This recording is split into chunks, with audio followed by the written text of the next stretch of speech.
Bush energy plan is to reduce American dependence on foreign oil, I say, good idea. Question is, how can we possibly go about doing that? Well, the only rational and effective way of doing that is to reduce total energy usage in the U.S., actually, because the U.S. is the most explored, most drilled, most exploited region of the planet in terms of fossil fuels. The U.S. peaked in oil production in 1970-71, and it peaked in natural gas production in 1971. We're never going to see the same figures again as we did 30 years ago. As a matter of fact, right now, the U.S. is producing about as much oil as it was in the 1940s. And again, that's not going to change. It's not because we're not investing enough in domestic production. American oil companies would love to be able to produce more oil domestically rather than having to essentially buy their oil from countries like Saudi Arabia and Kuwait and Libya and so on, which have nationally owned oil companies. Shell can own the oil in Texas, but it can't own the oil in Saudi Arabia. So certainly, if there were more oil to be found in the U.S., whether in Alaska or offshore or wherever, it would be the first choice of the American oil companies to produce it here. But it's just not in the cards. The only way that America can become more independent of foreign oil resources is to use less oil. And the same goes with natural gas as well, because natural gas production, as I said earlier, has peaked in the U.S., and right now it's in serious decline. Natural gas prices right now are in the range of $7 per thousand cubic feet. Whereas for many years, up until just a couple of years ago, they were at $2 per thousand cubic feet and very stable. We're seeing spikes in prices now. Just a few days ago, the New York gate price on natural gas, which is just a cash, immediate price, spot price, was $47.50 per thousand cubic feet. The only reason we're seeing these kinds of price spikes is depletion. We've depleted our resource base, and now where are we going to get more natural gas? We're not going to get that much more from offshore or Alaska. We can't import much more from Canada because they've also peaked in production. We're not going to get that much more from Mexico. We're going to have to import it in tankers in a supercooled form, liquefied natural gas, which means the creation of an international natural gas market rivaling the international oil market that has existed for the past 5 decades. And what does that mean? Well, the international oil market has made us more dependent on foreign oil. It's made the world political scene ever more unstable. It's undermined the United States balance of payments in terms of trade deficits. Well, the international trade in natural gas will simply exacerbate all of these problems. So, again, the only choice really available to us if we want energy independence is to find ways of using less and making a transition to alternative sources like wind and solar. Citizen action has more likelihood of success in at least the short term because government, unfortunately, in the case of the U.S., national government and in most cases state governments are almost entirely in the thrall of large corporate interests, banking interests, oil company, automobile manufacturers, and government seems incapable of doing something so simple as raising the fuel efficiency standards on automobiles, which would be entirely painless. It wouldn't even cost the auto industry that much. But again, the government seems incapable of doing it. So for individuals and local communities to take the lead in making the energy transition seems like the only available path. On the other hand, there's only so much that individuals and communities can accomplish in this regard because we're talking about magnitudes of scale. I have solar panels on the roof of my house. Great thing. It's very expensive.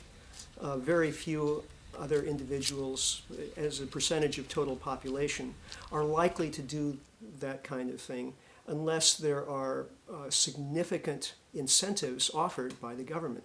When I put these panels on the house, state of California paid for half of cost. If that hadn't been the case, it would have been almost prohibitive.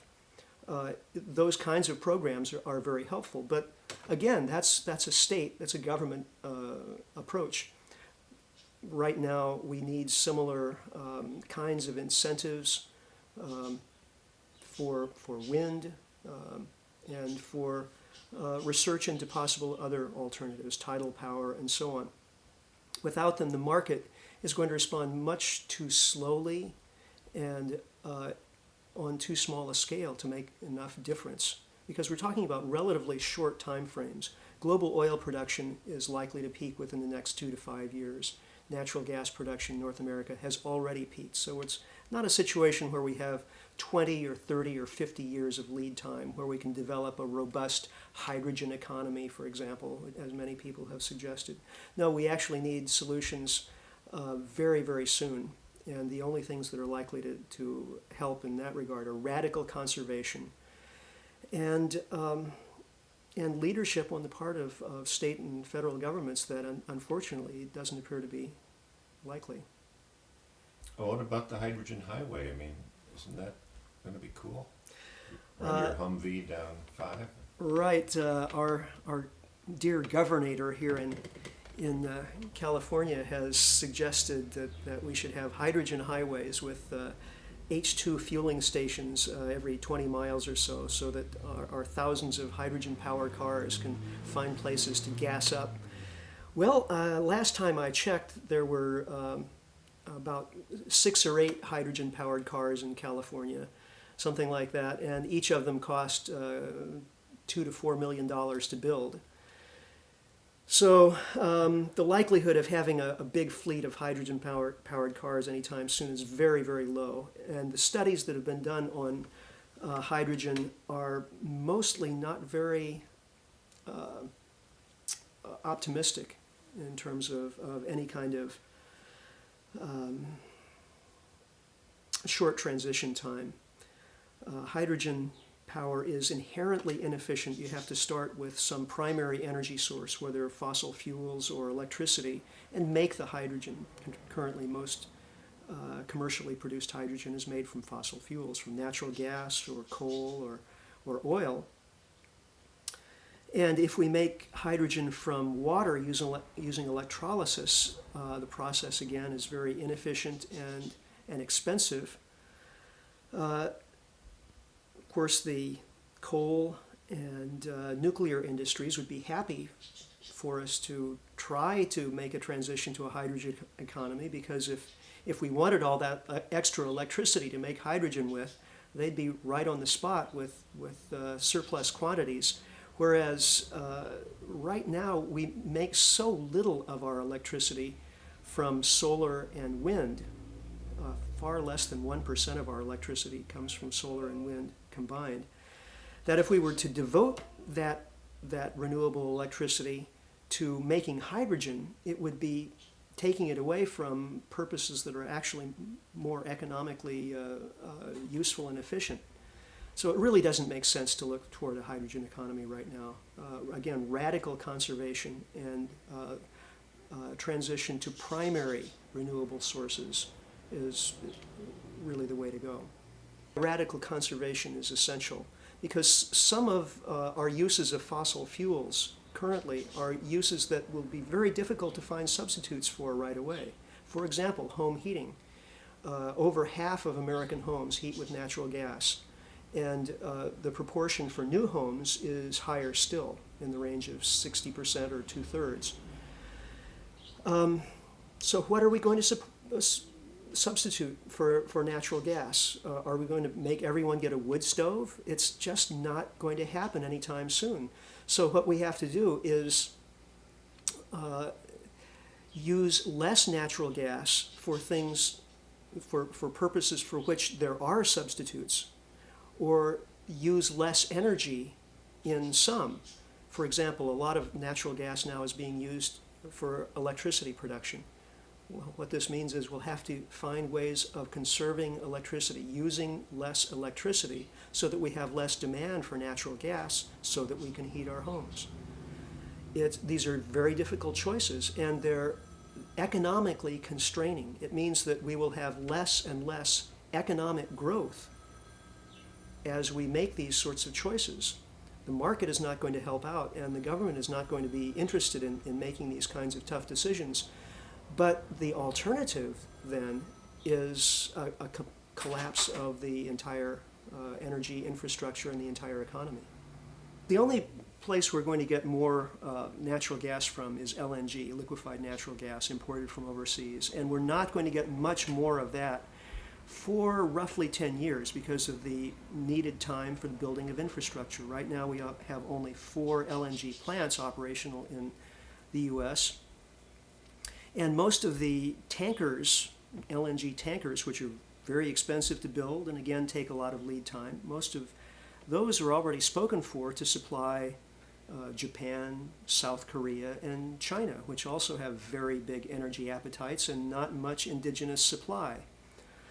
So the U.S. is increasingly going to be in competition with these other nations, some of which are emerging as strong economic powers. China's economic growth is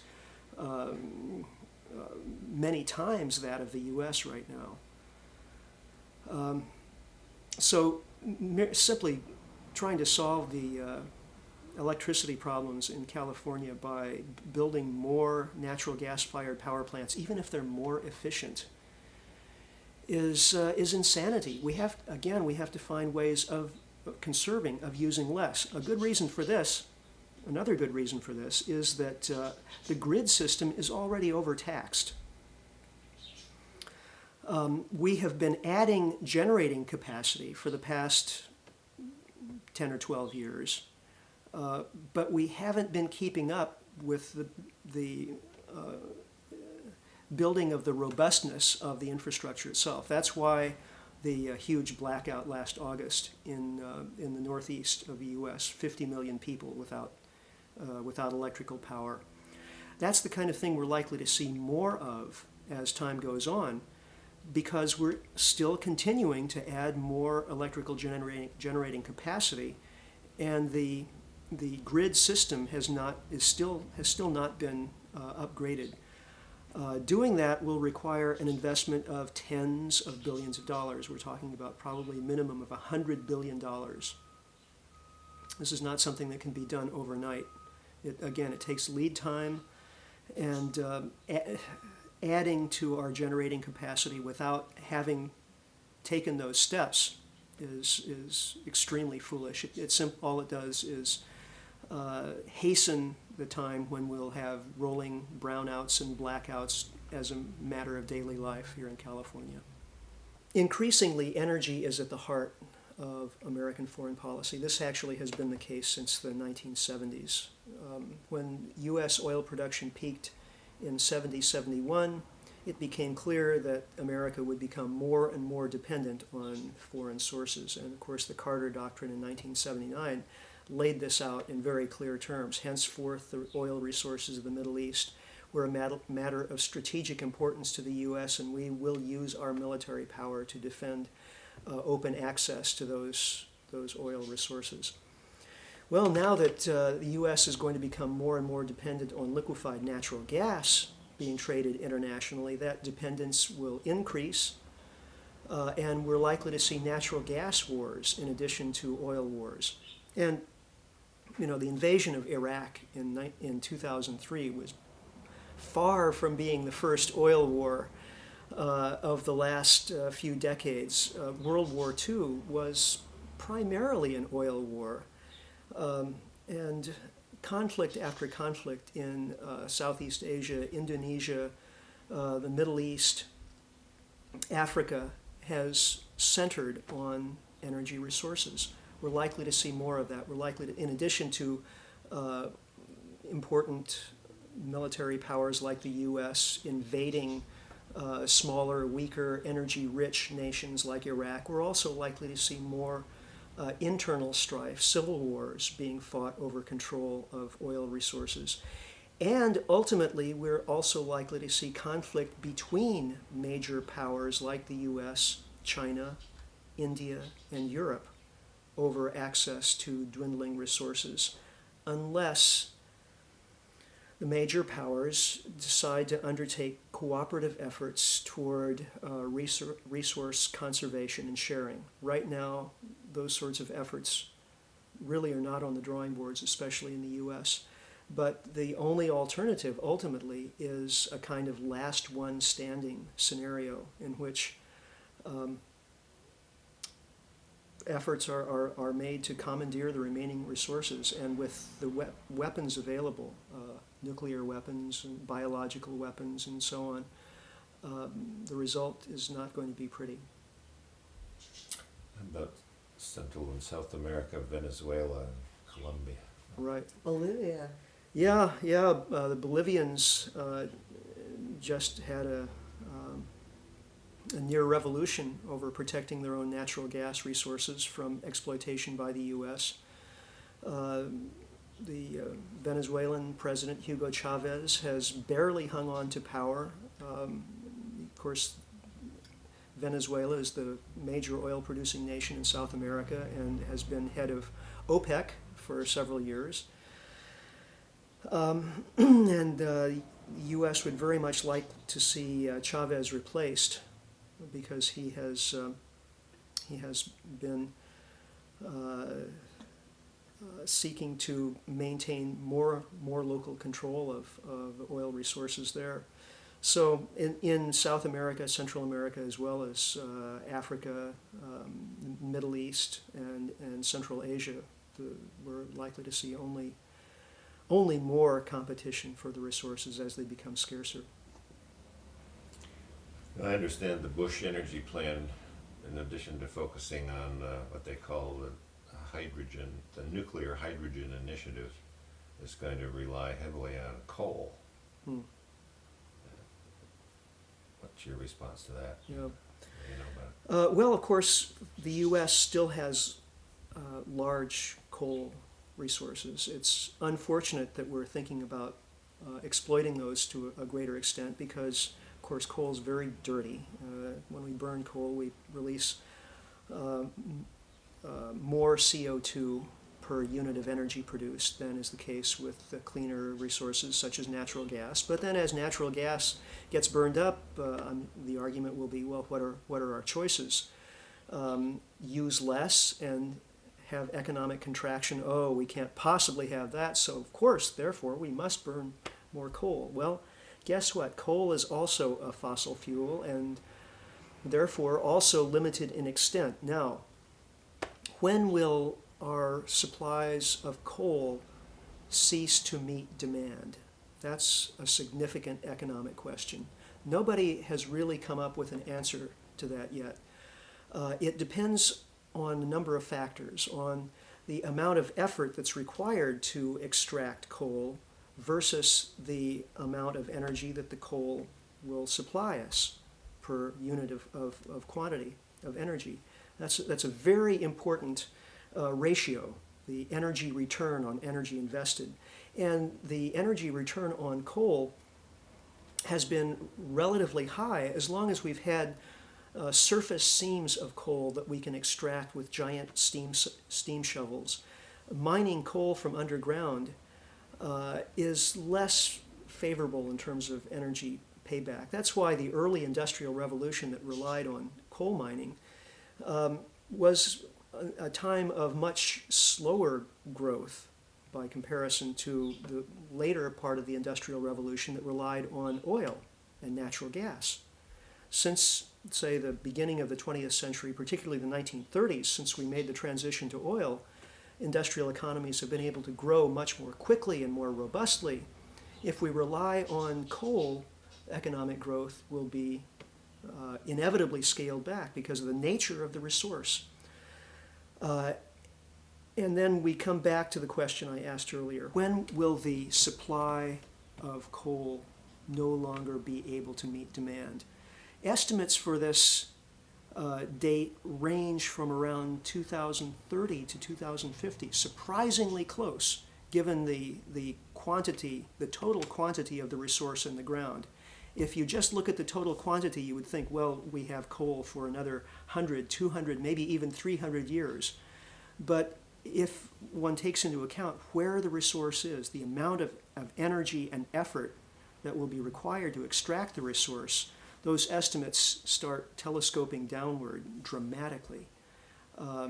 And then if you add economic growth into the picture and depletion of other resources, if we're going to have to make up for natural gas and oil depletion by exploiting coal to a greater extent than we are now, then the peak in coal production starts to telescope back down from maybe 2050 or 2030, even closer, maybe to 2020. And so we're back in the range of when global oil production and global natural gas production are likely to peak. So it's ultimately coal is no solution. And if we did that, wouldn't that speed the greenhouse gas situation? Yes, of course. If the other side of this is, of course, if we were to rely more on coal, then we would have a greater amount of CO2 released in the atmosphere. Global warming would accelerate. Right now, we've seen only about 1 degree Celsius increase in global temperature from global warming, and we're already seeing dramatic effects. The collapse of the North Sea ecosystem from plankton on up is being attributed to the warming of waters in the North Atlantic. Essentially, we're beginning to see the death of the oceanic ecosystems, not entirely, but very largely attributable to global warming. We're also beginning to see rise of sea levels and the threat of the drowning of entire coastlines, coastal cities like New York, Los Angeles, Tokyo.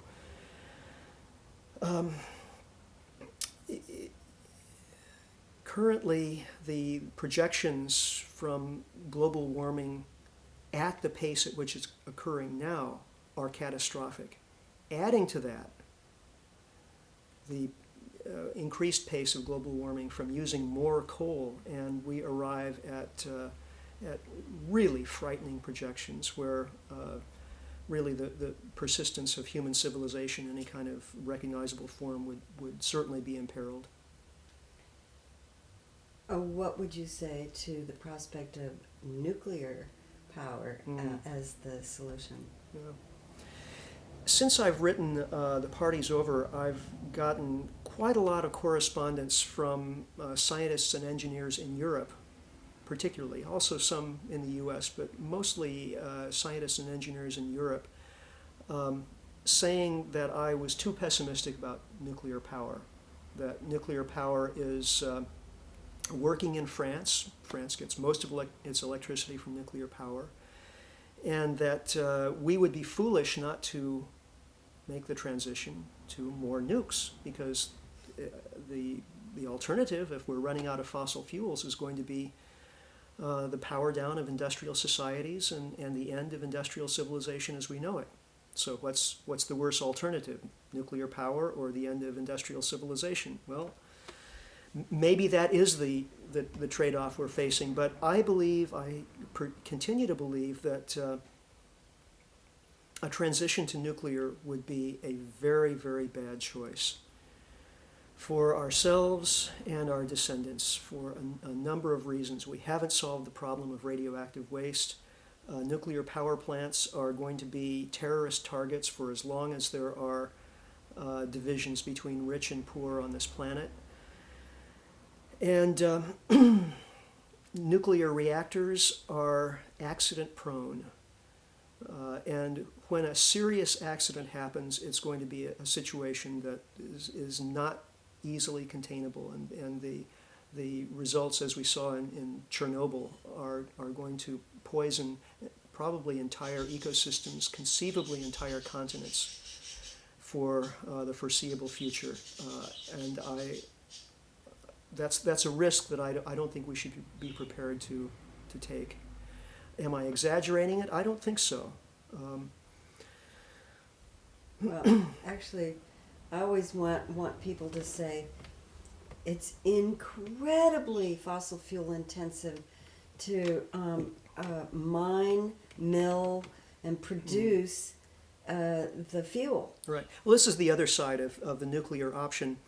Nuclear power actually gives us very little in net energy anyway, when you take into account the amount of energy required to mine, process, and transport nuclear fuel, to operate the reactor, and then to decommission it at the end of its life. Taking all of that into account, nuclear power gives us a very, very low energy return on investment. Certainly not enough to supply industrial societies in the fashion to which they become accustomed. So without fossil fuels, nuclear power is not a very good option. Nuclear power has been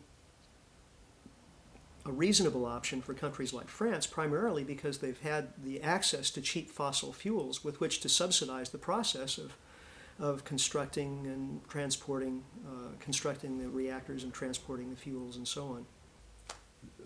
The whole growth of what we know as civilization has been financed by the availability of cheap fossil fuel, but now we have all these other countries that want to experience the same kind of rapid industrialization, but fossil fuel is no longer going to be cheaply available. Yes. So talk about that Right. conundrum. One of the most frightening developments of the last few years is the decision by the leadership in China to pursue rapid industrialization. Some of the anecdotes that are floating around right now are, for example, that General Motors is making more of its profit share from selling automobiles, including Cadillacs, in China than it is from selling automobiles in North America. The rate of car ownership in China is exploding at an exponential rate. The energy use patterns in China are exploding at the same rate, something like 30% increase between the spring of 2002 to 2003 in oil imports in China. China has overtaken Japan now as the world's second foremost oil importing nation. And of course, Japanese energy imports are relatively stagnant because the Japanese economy is relatively stagnant. Not so for the Chinese economy. The Chinese economy is growing by leaps and bounds. So we are seeing the emergence of a consumer class in China. Currently, there are roughly 230 to 250 million Chinese who are members of this emerging consumer class that can be defined roughly as people having an income of about $7,000 a year, which enables them to have electricity and refrigerators and televisions and automobiles. About the same number of people in India have entered the consumer class in the last few years. So that's like the population of the United States. That's about close to the population of the United States. So we're beginning to see the American lifestyle, the American way of life, being emulated by millions and millions more people around the world. This spells disaster for the global environment. The folks who developed the ecological footprint as a way of measuring our impact on the environment say that if everyone in the world were to live as North Americans, we'd need several more Earths to support them. Well, okay, fine. Well, that's happening.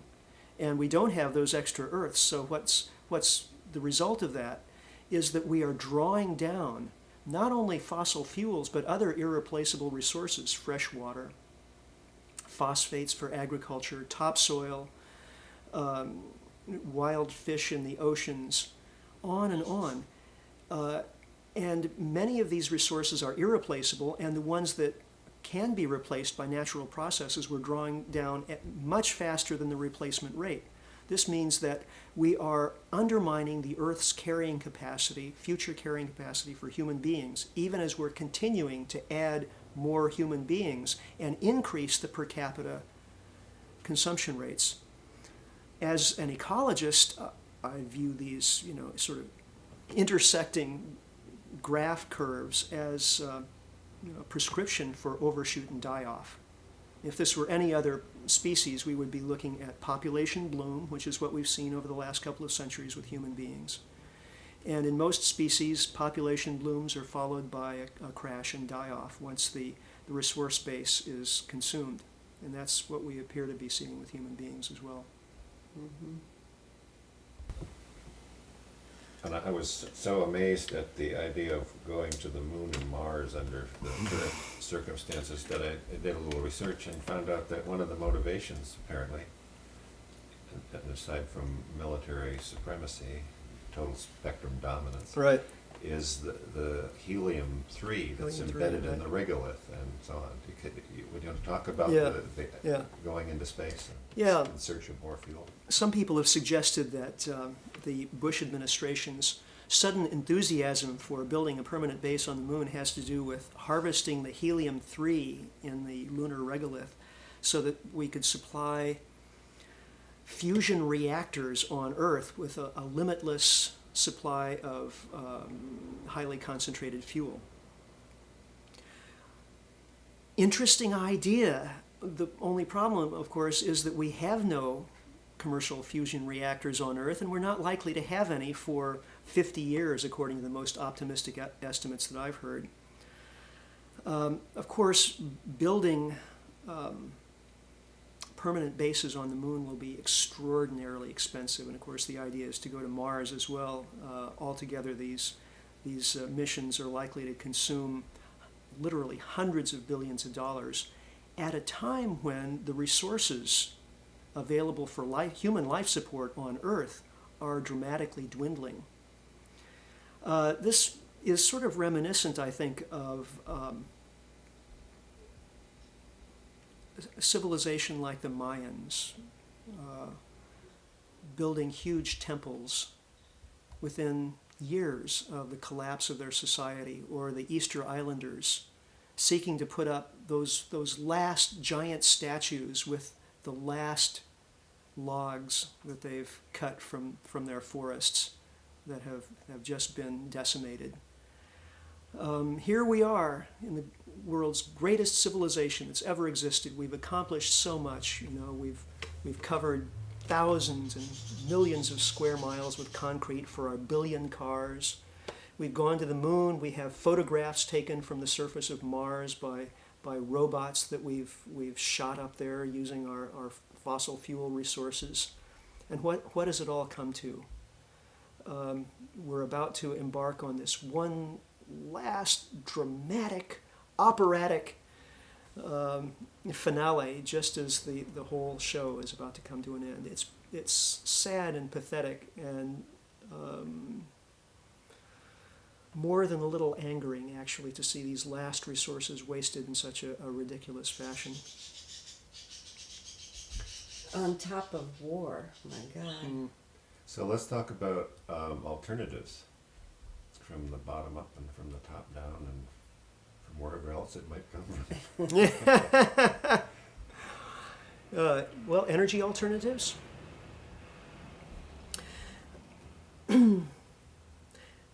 Alternative policy is Yeah. approaches. Yeah. Strategies, As you might imagine, since The Party's Over was published, I've gotten literally dozens of emails and phone calls and letters from people around the world, mostly North America, many of them scientists and engineers, suggesting alternative energy strategies. Some of these ideas, I think, are probably workable, probably a minority of them. And I think we certainly should be putting more effort, more resources, more money, more research into exploring alternative energy resources. But what strikes me is how we as a species are hooked on supply-side solutions. We're running out of a resource, oil, natural gas, all the fossil fuels. And so what's the solution? Well, it must be to find a substitute. Well, actually, that's not the sum total of the problem. As we've become hooked on fossil fuels, we've used that energy to increase our population, to increase our consumption of other resources, everything from topsoil to fish to fresh water and so on. And so if we simply find another energy source to substitute for fossil fuels, whether it's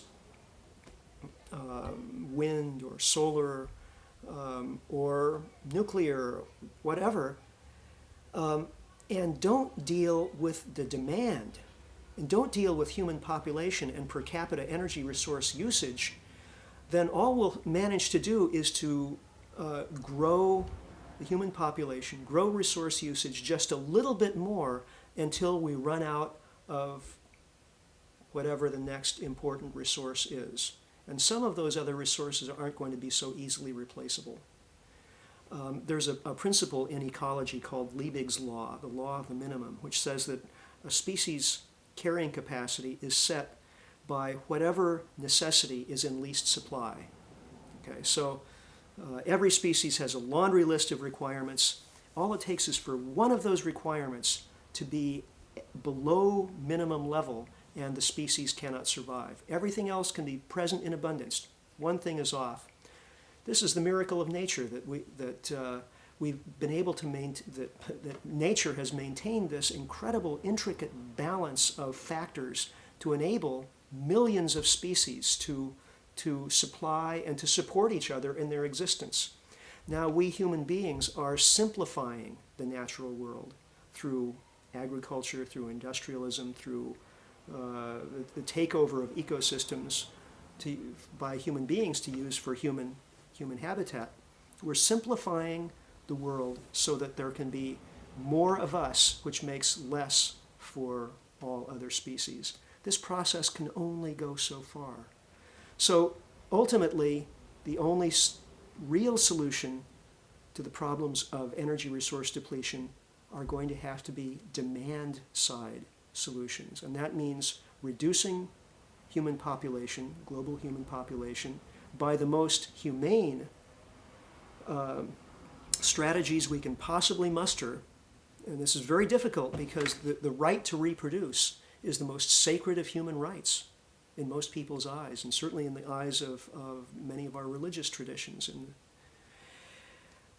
And we're also going to have to reduce per capita resource consumption, and that really hits home especially in the developed, so-called developed world.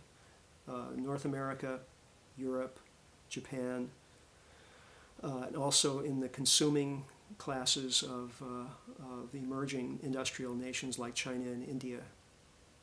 But it's got to be done. There's no real alternative to that. Unfair though, because you guys got to do it, and now you're not going to let us do it. So screw you. Yeah, is it fair that a few nations have been able to experience 100, 200 years of industrialism and all of the wealth that's brought them, and the rest of the world is never going to be able to industrialize? It probably isn't fair. It's simply a fact of geological and ecological reality. We've gotten to the end of the supply chain, and there is no more. If we decide, in the name of fairness, to try to industrialize the entire world, all 6.4 billion of us, the result will be universal starvation, universal famine, energy famine, food famine. The ecosystems will collapse, and we'll ultimately see the end of our species. So, how are we going to stop all this? What do you think of Gelspan's energy transition plan, or do you have other things that you recommend? I think Gelspan's energy transition plan, which he views as the Energy Apollo program, is a good step in the right direction, because I think we have to start seeing this as a World War II level of effort and more. During World War II, the American population was mobilized in more ways than one. Of course, young men were sent off to war, but here on the home front, people realized that they couldn't just go out and buy new tires for their car when they wanted them, or fill up their car with gasoline any day. There was rationing of even things like nylon stockings. People planted victory gardens in their homes, and they were willing to do this because they understood that this was an effort that required their participation, and that if they didn't participate in this effort, it would fail, and failure would be unthinkable.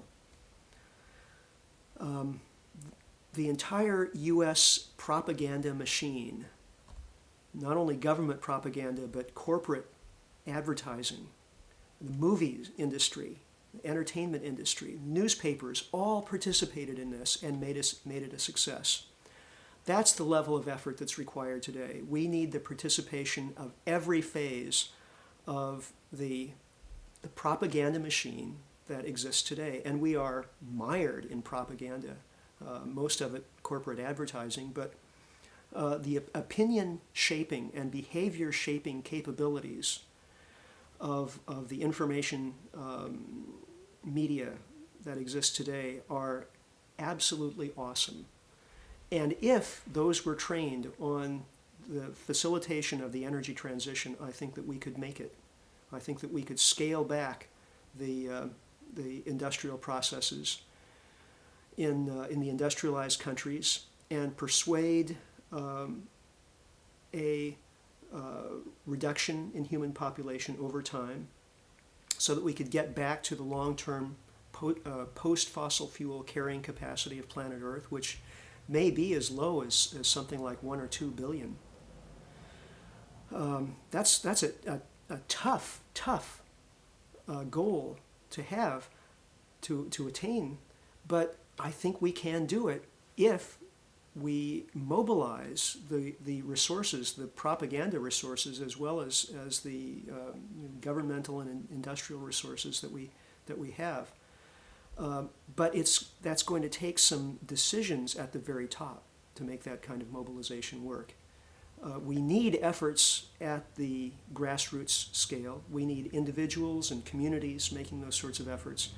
But the reality of the situation is that, I don't know if you remember, there was a book back in 1989, something called 50 Little Things You Can Do to Save the Earth. It's a very sweet idea that if only every one of us made our little effort, that we could get through this. The reality is that it's going to take not only little things on the part of individual people, it's also going to take some very big things on the part of giant institutions in order to make the sort of transition that's required. Such Such as mobilizing the entire propaganda system. I think that's really key, because I'm harping on it a bit, because if you look at what's currently motivating industrial growth, not only in the U.S., but in the so-called emerging developing nations, China, India, and South Korea, and others, it has a great deal to do with the desire to emulate the American way of life. And the images that are coming through American media, the American movies and so on, play a huge role in the propagation of this image of consumerism as a necessary goal. So unless that message is reversed, unless that propaganda stream is somehow reversed, I think efforts on the part of individuals and small communities, as necessary as they are unlikely to change the overall momentum of society. Well, what kinds of efforts do you see communities could make or are making in your research?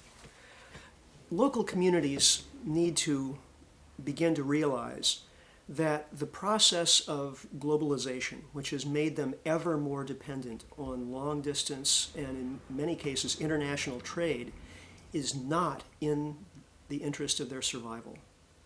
Local communities need to realize that the whole process of globalization is based on non-renewable fossil fuels, which are about to become scarce, and that's going to imperil their survival. So the alternative is a process of economic relocalization. So wherever communities are investing in local food and local energy, and in building up local trade, local production for local consumption, that is what is going to ensure their ability to make it through this energy transition in a more robust way. Sadly, many local communities are still being undermined by the process of globalization. My family lives back in the Midwest, and whenever I go back to visit them, I see these small towns where the downtown areas are decimated as a result of competition from Walmarts. And then you go to the Walmart and virtually every item is made in China or some other place far away by people who are being paid a fraction of what American workers are paid. Now, the protection of American jobs and American industries is probably a good idea anyway. But when we see this in terms of the larger ecological trends, the fact that we are running out of fossil fuels, and very soon we'll be reaching peaks in global extraction rates for fossil fuels, and then after that time, less will be available every year to fuel industrial societies. When we see that, when we really get the implication of that, relocalization becomes a survival strategy, a necessary survival strategy for local communities. And anything that we can do to wake up our local officials to the necessity of this is absolutely in our own interest and that of our neighbors. We can't survive the energy transition individually as individual survivalists with our shotguns and our backyard gardens. It's impossible. The only form of survival that will make any sense is community survival, collective survival. Given the data that you've assembled and the arguments that you've put up, which are quite persuasive, are you still hopeful? Are you still optimistic? Or are you not optimistic but hopeful? You know, people read my book, and some of them think of me as being terribly pessimistic. I don't regard myself as a pessimist. First of all, I regard myself as a realist. My goal is to try to formulate as realistic a view of what's actually happening on planet Earth as I can. As an ecologist, I try to put myself in the position of a biologist from Mars who's been watching this peculiar species on the neighboring planet through a powerful telescope for several decades. What's going on there? What are the major trends? What are the likely consequences? But if I have to use the categories of optimism and pessimism, I would have to say, some people would find this a little perverse, I would have to say that I'm actually an optimist. By focusing on the depletion of fossil fuels as a likely factor to undermine the continued existence of industrial society as we know it, I believe that I'm in fact being an optimist. Why do I say that? Because industrialism, as it's developed over the past couple of centuries, is in the process of destroying the natural world. We are seeing the extinction of species after species, not one by one anymore, but by the thousands. The scientific journal Nature recently published a study suggesting something like 37% of all species are likely to be gone within a few decades as a result of global warming. Just one instance, we're seeing the collapse of the ocean ecosystems. And all of this, of course, is going to lead to eventually, sooner or later, to the collapse of humankind as a species, not just as industrial civilization, but as a species, as the long-term carrying capacity of the planet for our species is permanently undermined. The fact is, the sooner industrialism as we know it comes to an end, the better. And therefore, if what I'm saying is true, if fossil fuels are going to peak in availability just within the next few years and become less available as time goes on, and won't be able to support the continuation of industrialism, I think that's actually good news. And by sounding this message and this alarm, I believe I'm the ultimate optimist. We'd agree.